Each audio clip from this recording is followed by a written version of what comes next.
So hey guys, welcome once again and today we gonna explain the movies called Marvel 2023 जो कि हाल ही में आई Marvel की एक average सी movie है। वैसे मैंने इसकी कहानी को काफी ज्यादा सिंपल कर दिया है जिससे कि आप लोगों को इसे समझने में कोई परेशानी ना हो। तो चलिए अपनी कहानी को सुनना शुरू करते हैं। कहानी की शुरुआत में हम कुछ स्पेसशिप को अपने मून की तरफ आते हुए देखते हैं। उस स्पेसशिप में आए कुछ एलियंस अपने बॉस डार्बिन के कहने पर चांद पर खुदाई करके वहाँ की जमीन से एक खास किस्म के लॉकर को निकालते हैं। डार्बिन अपने जादुई छड़ी से उस लॉकर को तोड़कर उसके अंदर से एक कड़े को निकालती है। ये वही दूसरा कड़ा था जिसका जिक्र मार्वल के एक वेब सीरीज मिसेस मार्वल में भी किया गया था, जो कि एक बहुत ही अच्छी वेब सीरीज थी। जब डार्बिन उस कड़े को पहनती है तो उसके अंदर से एक नीले रंग की रोशनी निकलने लगती है, लेकिन डार्बिन को दोनों कड़ों की जरूरत थी, जिस पर उसका सबसे खास आदमी टाई उससे कहता है कि आप परेशान ना हो, हम जल्द ही दूसरे कड़े को भी ढूंढ लेंगे। अब हम कमाला खान यानी कि मिसेस मार्वल को देखते हैं, जिसके पास वो दूसरा कड़ा था और ये कैप्टन मार्वल की एक बहुत बड़ी फैन थी। कमाला खान उस कड़े का इस्तेमाल करना बहुत ही अच्छे से जानती थी। उसने तो एक बार अपने कड़े की मदद से दुनिया को भी बचाया था। कमाला कैप्टन मार्वल के ऊपर कॉमिक लिख रही थी, तभी वो देखती है कि उसका कड़ा खुद ब खुद चमकने लगा है और फिर वो एकदम से वहाँ से टेलीपोर्ट होकर कहीं गायब हो जाती है। अब हम कैप्टन मार्वल यानी कि कैरोल को देखते हैं। वो स्पेस में कहीं एक डिवाइस के जरिए अपने पास्ट में हुई चीजों को याद करने की कोशिश कर रही थी। कैप्टन मार्वल एक ऐसी सुपर हीरो होती है जो कि किसी भी तरह के एनर्जी को अपने अंदर एब्जॉर्ब कर सकती है, यहाँ तक कि सन को भी। कैरोल की बिल्ली कई महीनों से स्पेस में अकेले होने की वजह से बहुत बोर हो चुकी थी। कैरोल उसे टहलाने के लिए उसके चैम्बर से बाहर निकालती है, लेकिन तभी उसे एक आंख वाले सुपर जासूस निक फेरी का कॉल आता है। निक फेरी उसे बताता है कि कुछ घंटे पहले जंप पॉइंट सिस्टम की एनर्जी अचानक से बढ़ गई थी। उसकी शुरुआत MB418 से हुई थी। क्या तुम्हें पता है कि ऐसा क्यों हुआ था? वैसे मैंने मोनिका और उसकी टीम को इसके बारे में पता लगाने के लिए भेजा है। मोनिका का नाम सुनकर कैरोल बहुत खुश होती है क्योंकि वो उसकी भतीजी थी। वहीं अब हम मोनिका को देखते हैं। मोनिका भी एक सुपर हीरो थी जो कि लाइट एनर्जी और इलेक्ट्रोमैग्नेटिक एनर्जी को मैनिपुलेट कर सकती थी और वो कैप्टन मार्वल की भतीजी भी थी। वैसे मेरा मानना है कि आप सब लोग भी एक सुपर हीरो हैं। मोनिका उस जंप पॉइंट का पता लगाने की कोशिश कर रही थी। दरअसल मार्वल कैनामैटिक यूनिवर्स में जंप पॉइंट वार्म होल के स्टार्टिंग पॉइंट और एंडिंग पॉइंट को कहा गया है और वार्म होल उसे कहा जाता है जिससे कि आप स्पेस में एक जगह से दूसरे जगह पर लाइट की स्पीड से भी तेज ट्रेवल कर सकते हो या टेलीपोर्ट हो सकते हो। वहीं दूसरी तरफ कैरोल भी जंप पॉइंट का पता लगाने के लिए चांद पर पहुंच गई थी। उसे वहां पर एक जंप पॉइंट दिखाई देता है जो कि बंद नहीं हो रहा था। साथ ही उसे वहां पर उस लॉकर के टुकड़े भी दिखाई देते हैं। वो उसे छूने के लिए आगे बढ़ती है। वहीं दूसरी तरफ मोनिका को भी एक जंप पॉइंट दिखाई देता है जिससे एनर्जी लीक हो रही थी। वो उसे जैसे ही छूती है वो टेलीपोर्ट होकर चांद पर पहुंच जाती है और कैरोल टेलीपोर्ट होकर कमाला के घर पहुंच जाती है। और यही वो प्रेजेंट का टाइम था जब कमाला टेलीपोर्ट हुई थी। वो टेलीपोर्ट होकर स्पेस में पहुंच गई थी। वो खुद को स्पेस में देखकर घबरा जाती है, लेकिन जब वो निक फेरी को देखती है तो वो एक्साइटेड हो जाती है क्योंकि वो एवरेज के हर एक टीम मेंबर से मिलना चाहती थी। इधर मिसेस मार्वल को कुछ समझ नहीं आता कि वो कहाँ है। वो कमाला के घर से बाहर जाने लगती है, लेकिन जब कमाला के मॉम डैड उसे वहाँ पर देखते हैं तो वो बड़े हैरान होते हैं। वहीं दूसरी तरफ डार्बिन के लोग मोनिका पर जैसे ही हमला करते हैं वो वहाँ से गायब हो जाती है और उसके जगह पर कैरोल पहुँच जाती है। कैरोल उन लोगों को देखते ही पहचान जाती है कि वो लोग डार्बिन के लोग हैं। कैरोल उनसे पूछती है कि डार्बिन कहाँ है, तो वो कहते हैं कि तुमने बहुत देर कर दी, वो टैरनेक्स को तबाह करने के लिए गई है। जिसके बाद कैरोल डार्बिन के सारे आदमियों को मारकर वहाँ से अपने स्पेसशिप में चली जाती है और फेरी को कॉल करके बताती है कि ये सब हाला का किया धरा है। वो टैरनेक्स पर स्क्रल्स से लड़ने गए हैं। फिर वो अपनी स्पेसशिप लेकर टैरनेक्स प्लेनेट की तरफ निकल जाती है। वहीं मोनिका भी अब वापस से टेलीपोर्ट होकर अपने स्पेस स्टेशन में पहुंच गई थी और कमाला अपने घर। फ्यूरी मोनिका को बताता है कि तुम धरती पर रहने वाली एक लड़की जिसका नाम कमाला खान था उसके साथ स्विच हो गई थी और ये तुम तीनों के उस जंप एनर्जी के संपर्क में आने के बाद हुआ। वहीं कमाला खान के मॉम डैड उसे बताते हैं कि तुम्हारे गायब होने के बाद मिसेस मार्वल यहाँ आई थी और ये सुनते ही कमाला बहुत खुश हो जाती है क्योंकि उसकी फेवरेट सुपर हीरो उसके घर आई थी। वहीं दूसरी तरफ कैरोल टैरनेक्स प्लेनेट पर पहुंच चुकी थी। वो वहाँ पर डार्बिन के स्पेसशिप को देखने के बाद अपने स्पेसशिप को इनविजिबल कर लेती है और वहीं हम डार्बिन को देखते हैं, जो कि टेरानक्स के किंग के पास आकर कहती है कि हमारा सूरज बुझ रहा है, अब वक्त आ गया है कि हम आपसी दुश्मनी को छोड़कर दोस्त बन जाएं, नहीं तो मैं तुम्हारे ग्रह की सारी हवा छीन लूंगी और तुम लोग तड़प तड़प कर मर जाओगे। लेकिन तभी वहाँ कैरोल अपने बिल्ली के साथ आ जाती है। उसे देखकर डार्विन के लोग चिल्लाने लगते हैं कि महाविनाशक आ गई है।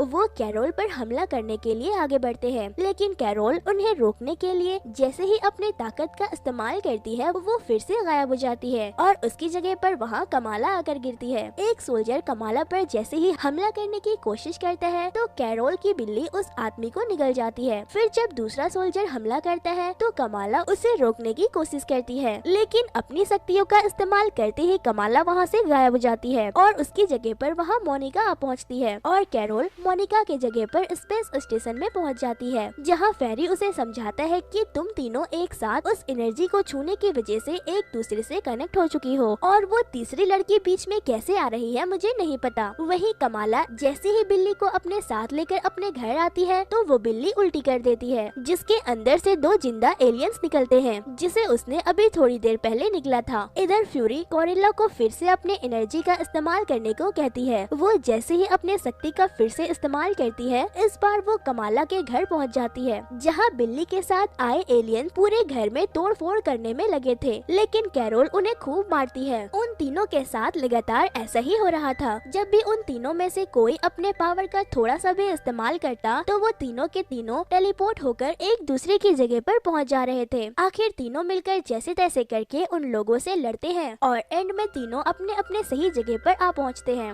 वहीं कमाला के घर का सत्यानाश हो चुका था, जिससे कमाला के मॉम डैड उससे बहुत गुस्सा थे, लेकिन उन्होंने किसी तरह से उन क्रे पीपल को पकड़कर बांध लिया था। कमाला के मॉम डैड उसे गालियां देने ही वाले थे, लेकिन तभी उनके दरवाजे पर कोई आता है। कमाला के मॉम डैड दरवाजा खोलते हैं तो फेरी और मोनिका वहाँ आए थे। मोनिका कमाला के मॉम डैड से कहती है, हम आपकी बेटी के ऊपर शुरुआत से ही नजर रखे हुए हैं, क्योंकि वो एक सुपर हीरो है और साथ ही मेरी कैप्टन मार्वल और कमाला की पावर लाइट एनर्जी पर बेस्ड है। मैं लाइट एनर्जी को देख सकती हूँ, कैप्टन मार्वल लाइट एनर्जी को एब्जॉर्ब कर सकती है और कमाला तुम तो लाइट एनर्जी को चीजों में बदल सकती हो। तभी कमाला एक्साइटेड होकर उन्हें डेमो दिखाने लगती है, लेकिन इससे वो अपने पावर का इस्तेमाल करते ही वहाँ से गायब हो जाती है और कैप्टन मार्वल वहाँ आ जाती है। कैप्टन मार्वल मोनिका को देखकर बहुत खुश होती है, लेकिन मोनिका उससे नाराज थी, क्योंकि कैरोल ने मोनिका के माँ के मरते वक्त उससे मोनिका का ख्याल रखने का वादा किया था, जिसके बाद उसने ऐसा नहीं किया और उसे अकेला छोड़ दिया। लेकिन कैप्टन मार्वल के यहाँ आते ही कमाला के मॉम डैड उससे पूछते हैं कि मेरी बेटी कहाँ है, जिसके बाद कैरोल कमाला के घर से उड़कर आसमान में कहीं गायब हो जाती है। कैरोल ने अपने पावर का इस्तेमाल किया था, इसीलिए कमाला आसमान से कहीं गिरने लगती है, लेकिन कमाला उड़ नहीं सकती थी और मोनिका ठीक से उड़ना नहीं जानती थी। लेकिन फेरी कहते हैं कि कौवा उड़, तो मोनिका उड़ जाती है और आसमान में कमाला को पकड़ लेती है, लेकिन वो उसे लेकर उड़ नहीं पाती। वो दोनों गिरने लगते हैं। वो दोनों नीचे गिर पाते इससे पहले कमाला अपने एनर्जी का इस्तेमाल करके खुद को बचाने की कोशिश करती है, लेकिन फिर से वो स्विच होकर कैरोल के जगह टेरानक्स प्लेनेट पर पहुंच जाती है और कैरोल वापस से कमाला के घर पहुंच जाती है। वहाँ पर डार्विन जब कमाला और मोनिका को देखते हैं तो वो समझ जाती है कि कैप्टन मार्वल वहाँ आने वाली है, इसीलिए जैसे ही वो कमाला और मोनिका पर हमला करती है तो कैरोल वहाँ पहुँच जाती है। वो वहाँ आते ही डार्विन पर हमला कर देती है, लेकिन डार्विन वहाँ से भाग जाती है, जिसके बाद कैरोल और मोनिका कमाला को लेकर स्क्रल के किंग के पास जाते हैं। तभी डार्विन वहाँ आकर अपने कड़े से जंप पॉइंट ओपन कर देती है, जिससे कि टेरानक्स का ऑक्सीजन बाहर निकलने लगता है। जिसके बाद कैरोल वहाँ के किंग को ये जगह खाली करने के लिए कहती है। वो सभी लोग अपने शिप में बैठकर वहाँ से भागने लगते हैं, लेकिन ग्रह का एटमॉस्फेयर निकलने की वजह से वो पूरा ग्रह तबाह होने लगता है। अपने ग्रह को तबाह होता देखकर स्क्रल किंग बहुत दुखी होता है, लेकिन बर्बादी के बीच बहुत सारे स्क्रल्स फंसे हुए थे। उनके ऊपर एक बहुत बड़ा पहाड़ गिरने वाला था। कमाला और कैरोल जितना हो सकता था उतने लोगों को अपने स्पेसशिप में लेकर वहाँ से निकल जाते हैं और बाकी बचे सारे स्क्रल्स मारे जाते हैं। स्क्रल्स किंग कैरोला के ऊपर बहुत गुस्सा करता है, क्योंकि उनका मानना था कि अगर वो डार्विन के साथ समझौता कर लेते तो शायद उनकी जान बच जाती। तभी वहाँ पर थॉर के ग्रह से वेलकरी आती है और उन सारे स्क्रल्स को अपने साथ एसगार्ड लेकर चली जाती है, जो कि अब उन स्क्रल्स का नया ग्रह होने वाला था। अब हम डार्विन के प्लेनेट एला को देखते हैं, जहाँ पर अब ऑक्सीजन आ चुका था। दरअसल कई साल पहले एला के लोगों के ऊपर बहुत ही पावरफुल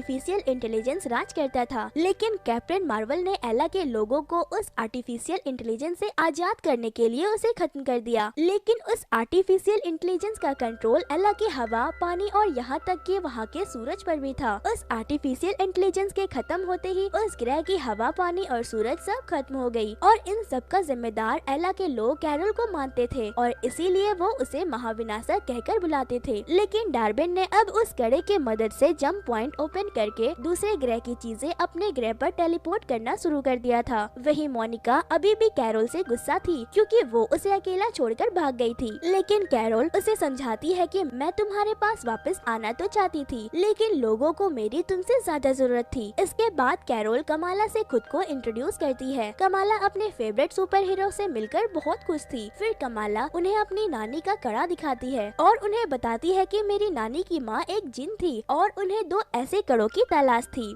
जिससे वो अपनी दुनिया में वापस जा सकती थी। एक कड़ा तो उन्हें मिल गया जो कि अभी तुम लोग देख रहे हो, लेकिन ठीक ऐसा ही एक कड़ा मैंने डार्विन के पास देखा था जिससे वो टेढ़े मेढ़े जंप पॉइंट बना रही है, जिससे कि कैरोल समझ जाती है कि वो कड़ा कोई मामूली कड़ा नहीं बल्कि एक क्वांटम बैंड है जिससे कि वो गैलेक्सी के किसी भी कोने में आ जा सकते हैं। तभी मोनिका कहती है कि अब जब डार्विन के पास ऐसा ही कड़ा है तो वो जरूर फिर से किसी ग्रह पर जंप पॉइंट बनाने में लगी होगी, लेकिन हम ये कैसे पता करें कि वो दूसरा जंपिंग पॉइंट कहाँ बनाएगी। कैरोल कहती है कि उसने टेरेनक्स की हवा चुराकर एला में पहुँचा दिया। अब एला को पानी की जरूरत होगी, इसीलिए वो किसी ऐसे ग्रह पर जाएगी जहाँ पर पानी सबसे ज्यादा हो। फिर कैरोल कहती है कि मैं समझ गई कि वो कहाँ जा रही है, चलो मैं भी तुम्हें किसी से मिलवाती हूँ। लेकिन तभी कमाला के मॉम डैड उसे कॉल करते हैं और उससे कहते हैं कि तुम कहीं नहीं जाओगी। तभी हम देखते हैं कि फेरी कमाला के मॉम डैड और उसके भाई को अपने साथ स्पेस स्टेशन में लेकर जा रहे हैं। तभी मोनिका कमाला के मॉम डैड से कहती है कि हमें कमाला की जरूरत है, आप हमारा यकीन करें, हम इसे कुछ भी नहीं होने देंगे। जिसके बाद उसकी माँ उसे जाने की परमिशन दे देती है। इसके बाद वो तीनों स्विचिंग की प्रैक्टिस करने लगते हैं जिससे कि वो तीनों अपने पावर्स का इस्तेमाल करने से स्विच होने के बाद भी अपने दुश्मनों से लड़ सके। वो लोग थोड़ी देर प्रैक्टिस करते हैं और फिर एक दूसरे के एक्शन को समझने लगते हैं। वहीं हम कैरोल की बिल्ली को उल्टी करते हुए देखते हैं जिसने कमाला के घर से बहुत सारे सामान को खा लिया था। तभी कुछ साइंटिस्ट को स्पेस स्टेशन पर एक बहुत ही अजीब सी चीज दिखाई देती है। इधर वो तीनों कैरोल के स्पेसशिप से अलादना नाम की एक प्लेनेट पर पहुंच गए थे। वहां पहुंचते ही कैरोल एक खास किस्म का ड्रेस पहन लेती है। मोनिका उससे पूछती है कि ये क्या है, तो वो उससे कहती है कि बस देखती जाओ, तुम सब समझ जाओगी। कैरोल को देखते ही अलादना के लोग गाना गाकर उसका स्वागत करने लगते हैं क्योंकि यहाँ के लोग गाना गाकर ही बात करते थे। वो लोग कैरोल को प्रिंसेस कहकर बुला रहे थे। तभी कैरोल मोनिका और कमाला को बताती है कि उसने एक समझौते के तौर पर अलादना के प्रिंस से शादी कर ली थी। फिर जब कैरोल प्रिंस से मिलती है तो उसका ड्रेस खुद ब खुद चेंज हो जाता है। जिसके बाद कैरोल प्रिंस के साथ जाती है और गाना गा गा कर उसे सारी बातें बताती है कि डार्विन उनके ग्रह पर पानी लेने आ रही है। इसके बाद कैरोल उससे कहती है कि हम अपने कॉस्ट्यूम्स लेकर नहीं आ पाए, क्या तुम हमारे लिए कॉस्ट्यूम का इंतजाम कर दोगे जिससे पहनकर हम उन लोगों से लड़ पाएंगे। थोड़ी देर के बाद वो लोग तैयार हो जाते हैं। कैरोल प्लान बताती है कि प्रिंस डार्विन को उलझा कर रहेगा और मोनिका और वो उन पर हमला करके उनके हाथ से कड़ा निकाल लेगी। तभी वहाँ पर डार्विन अपने सेना के साथ वहाँ पहुँचती है। डार्विन वहाँ आते ही अलादना के प्रिंस को अपने सामने झुकने का कहती है, लेकिन वो नहीं झुकता जिससे वो उस पर हमला कर देती है। लेकिन तभी मोनिका बीच में आकर उसे बचा लेती है। जिसके बाद उन लोगों के बीच एक भयंकर वाली लड़ाई शुरू हो जाती है। लेकिन डार्विन वहाँ से भागकर जंपिंग पॉइंट खोलने की कोशिश करने लगती है, लेकिन तभी वो तीनों उसे रोकने पहुँच जाते हैं। और इसी बीच डार्विन की नजर कमाला के कड़े पर पड़ जाती है। वो कमाला के कड़े को लेने की कोशिश करने लगती है तो कैरोल उसे रोकती है। लेकिन कैरोल जब उस पर हमला करती है तो उसकी सारी पावर्स कड़े में एब्जॉर्ब होने लगती है। जिसके बाद डार्विन कैरोल को दूर फेंककर अपने कड़े और छड़ी से एक पोर्टल ओपन करती है जिससे कि अलादना का सारा पानी बाहर निकलने लगता है और सारा पानी डार्विन के घर आला जाने लगता है। जिसके बाद कैरोल उन्हें रोकने के लिए उन पर अपने स्पेसशिप से हमला करती है। कैरोल ब्लास्ट करके उस जंपिंग पॉइंट को बंद करने के बारे में सोचती है, लेकिन ऐसा करते हुए वो तीनों मर सकते थे। इसीलिए कमाला एक बटन दबाकर अलादना से बाहर निकल जाते हैं और उनका स्पेसशिप किसी दूसरे प्लेनेट पर जाकर क्रैश हो जाता है। कैरोल कमाला की इस हरकत पर बहुत गुस्सा करती है क्योंकि वो लोग अलादना के लोगों को अकेला छोड़कर वहाँ से भाग गए थे। तभी कमाला उन्हें बताती है कि अगर हम मारे जाते तो मेरा कड़ा डार्विन ले लेती, फिर वो जो चाहे कर सकती थी। फिर मोनिका कैरोल से पूछती है कि अब हम क्या करेंगे, जिस पर वो कहती है कि वो उन्हीं जगहों को अपना शिकार बना रही है जिन जिन जगह से मैं जुड़ी हूँ। वहीं दूसरी तरफ फेरी के स्पेसशिप पर एक हमला होता है। अब उन लोगों को वहाँ से निकलना था, जिसके लिए उनके पास सिर्फ 15 ही पॉड थे और हर पॉड में सिर्फ 10 लोग ही आ सकते थे और स्पेस स्टेशन में टोटल 350 लोग थे। यहाँ फेरी को कुछ भी समझ नहीं आता कि वो अब क्या करे। तभी फेरी देखता है कि वो जो ऑब्जेक्ट उन्हें मिला था वो कैरोल की बिल्ली का अंडा था और उसने वैसे ही बहुत सारे अंडे दिए थे जिसमें से बिल्लियाँ निकलने लगती है। फेरी एक बिल्ली को अपनी गोद में उठाता है तो वो एक आदमी को निगल जाता है। तभी वहाँ पर वो तीनों भी पहुँच जाते हैं। कमाला की मॉम डैड उसे देखकर बहुत खुश होते हैं। वहीं एक और बिल्ली एक दूसरे आदमी को निगल जाता है, जिसके बाद फेरी कैरोल से कहता है कि एक स्पेस पॉड में सिर्फ 10 लोग जा सकते हैं, लेकिन उसी पॉड में 10 से ज्यादा बिल्लियाँ जा सकती है। इसीलिए वो लोग स्पेस स्टेशन में मौजूद सभी लोगों को बिल्लियों को खाने को कहते हैं, जिससे कि सारी बिल्लियाँ सभी लोगों को जिंदा निगल जाती है और फिर उन बिल्लियों को पकड़कर स्पेस पॉड में डाल दिया जाता है। फेरी और कमाला के मॉम डैड भी एक स्पेस पॉड से निकलने वाले थे। तभी मोनिका आकर फेरी को बताती है कि मैंने डार्विन का पता लगा लिया है, अब उसे हमारा सूरज चाहिए। वहीं दूसरी तरफ डार्विन ने सूरज के आगे जंपिंग पॉइंट क्रिएट कर दिया था। इधर कमाला के पेरेंट्स उसे ऑल द बेस्ट कहते हैं और कहते हैं कि तुम वापस जरूर आओगी, जिसके बाद फेरी बाकी के लोगों को लेकर वहाँ से निकल जाता है। इधर डार्विन को रोकने के लिए कैरोल पहुँच गई थी। वो उसे ये सब बंद करने के लिए कहती है, लेकिन वो नहीं मानती और तभी मोनिका वहाँ आकर उस पर हमला कर देती है, जिससे कि डार्विन की छड़ी कैरोल के हाथ लग जाती है और फिर वो तीनों एक साथ उन पर हमला कर देते हैं, जिससे डार्विन एक बड़े से पत्थर के नीचे छुप जाती है। कमाला कहती है कि अगर तुम हमें वो कड़ा दे दोगी तो हम तुम्हें वापस जाने देंगे, जिस पर डार्विन कैरोल से कहती है कि हमारा सूरज तुम्हारी वजह से बुझ गया है। तब मोनिका कहती है कि तुम्हारा सूरज अभी भी पूरी तरह से नहीं बुझा है और उसे वापस से रोशन करने के लिए बहुत सारी एनर्जी चाहिए और वो एनर्जी उसे कैरोल दे सकती है। कैरोल अपने ताकत से तुम्हारे सूरज को वापस जिंदा कर सकती है। डार्विन उनकी बातों को मान लेती है, जिसके बाद कैरोल जैसे ही डार्विन के ऊपर से उस पत्थर को हटाती है वो उन पर फिर से हमला कर देती है। वो उन पर हमला करके कमाला को अपनी छड़ी के नीचे दबा देती है और कहती है कि अगर तुमने एक कदम भी आगे बढ़ाया तो मैं इसे कीड़े की तरह मसल दूंगी। इसके बाद वो कमाला के कड़े को भी निकाल कर उसे पहन लेती है, लेकिन उसके दोनों कड़ों को एक साथ इस्तेमाल करने की वजह से वो मर जाती है, जिससे वहाँ से एक दूसरे डायमेंशन में जाने का पोर्टल खुलता है। तभी कमाला और मोनिका नोटिस करते हैं वो दोनों अब स्विच नहीं हो रहे हैं। फिर कैरोल वहाँ दोनों कड़ों को लेकर आती है। मोनिका कैरोल और कमाला से कहती है कि हमें इस पोर्टल को बंद करना होगा। इसके लिए तुम दोनों अपनी सारी एनर्जी मेरे अंदर ट्रांसफर कर देना, जिससे कि मैं उस एनर्जी का इस्तेमाल करके इस डायमेंशन को क्लोज कर सकूंगी। जिसके बाद कमाला उन दोनों कड़ों को पहन लेती है, लेकिन उसे कुछ नहीं होता क्योंकि वो कड़ा अपना सही मालिक खुद चुनता था। फिर वो और कैरोल मिलकर अपनी सारी एनर्जी मोनिका के अंदर ट्रांसफर कर देते हैं और मोनिका उन एनर्जी को उस होल में रिलीज करने लगती है, जिससे कि वो बंद होने लगता है। लेकिन उसे बंद करने के चक्कर में मोनिका दूसरे डायमेंशन में फंसने वाली थी। कैरोल उसे बचाने की बहुत कोशिश करती है, लेकिन वो उसे बचा नहीं पाती। वहीं धरती पर हम देखते हैं कि उन बिल्लियों ने उल्टी करके सभी लोगों को सही सलामत बाहर निकाल दिया है। तभी वहाँ पर कमाला पहुँच जाती है। फेरी उससे पूछता है कि मोनिका और कैरोल कहाँ है, जिस पर वो कहती है कि मोनिका दूसरे डायमेंशन में चली गई है और कैरोल अपना वादा पूरा करने गई है। अब हम कैरोल को देखते हैं जो एला के सूरज पर जाकर उसे अपनी पूरी ताकत से ब्लास्ट करती है, जिससे कि एला का सूरज फिर से चमक उठता है और अब एला के लोग वापस से अपनी जिंदगी अच्छे से गुजारने लगते हैं। और इसी के साथ आज की यह इंटरेस्टिंग सी स्टोरी यहीं पर खत्म हो जाती है। तो दोस्तों कैसी लगी आपको आज की एक्सप्लेनेशन मुझे कमेंट करके जरूर बताएं और वीडियो को लाइक करके चैनल को सब्सक्राइब करना बिल्कुल ना भूले। फिर मिलती हूँ किसी और इंटरेस्टिंग सी मूवी के एक्सप्लेनेशन के साथ, तब तक के लिए thank you and bye bye.